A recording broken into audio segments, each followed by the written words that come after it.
दोस्तों, इंसानी सभ्यता का रेवोल्यूशन बहुत ही इंटरेस्टिंग था।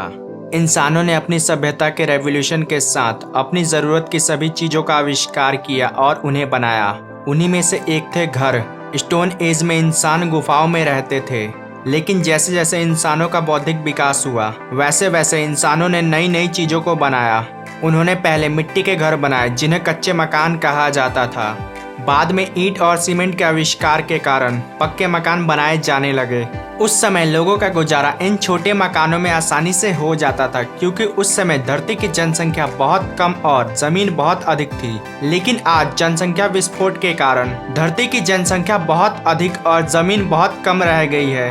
इसी समस्या को सुलझाने के लिए दुनिया के बहुत से देश स्काई स्क्रैपर बनाने की होड़ में लग चुके हैं, क्योंकि ये स्काई स्क्रैपर कम जमीन में अधिक लोगों को रहने के लिए स्थान देते हैं। आज दुनिया की सबसे ऊंची इमारत बुर्ज खलीफा है, जिसकी ऊंचाई 828 मीटर है। लेकिन आज के वीडियो में हम बात करेंगे फ्यूचर में बनने वाली एक ऐसी बिल्डिंग के बारे में जिसके ऊंचाई के सामने बुर्ज खलीफा बौनी नजर आएगी। आज विश्व की जनसंख्या दिन प्रतिदिन बढ़ती जा रही है, जिससे लोगों के पास आवास की कमी हो रही है। इसी कड़ी में जापान का टोक्यो शहर भी शामिल है, जिसे दुनिया का सबसे अधिक जनसंख्या वाला शहर कहा जाता है। और इसी समस्या को सुलझाने के लिए जापान की सरकार ने एक बिल्डिंग बनाने का प्रस्ताव रखा है, जिसका नाम टोक्यो टावर बेबल होगा। इस बिल्डिंग को बनाने का प्रस्ताव साल 1994 में लाया गया था। बताया ऐसा जाता है कि इस बिल्डिंग की ऊंचाई 10 किलोमीटर होगी, जो बुर्ज खलीफा से लगभग 10 गुना अधिक है। तो क्यों चौंक गए ना?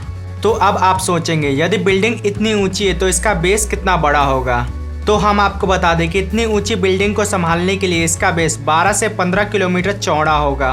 तो चलिए अब जान लेते हैं कि आखिर इस बिल्डिंग में एक साथ कितने लोग रह सकते हैं। एक रिपोर्ट के अनुसार इस बिल्डिंग में एक साथ 30 मिलियन लोग यानी कि 3 करोड़ लोग रह सकते हैं, जो दिल्ली की जनसंख्या से लगभग 1.5 गुना अधिक है। चलिए, ये सब तो बात हो गई इस बिल्डिंग की। अब बात कर लेते हैं आखिर यह बिल्डिंग कब तक बनकर तैयार हो जाएगी।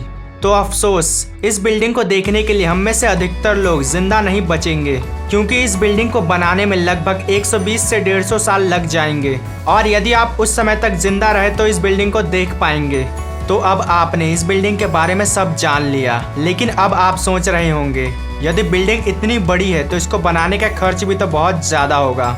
अगर एक आंकड़ों की माने तो इस बिल्डिंग को बनाने का खर्च अमेरिकन जीडीपी के बराबर आएगा, जो कि लगभग 22 ट्रिलियन डॉलर है।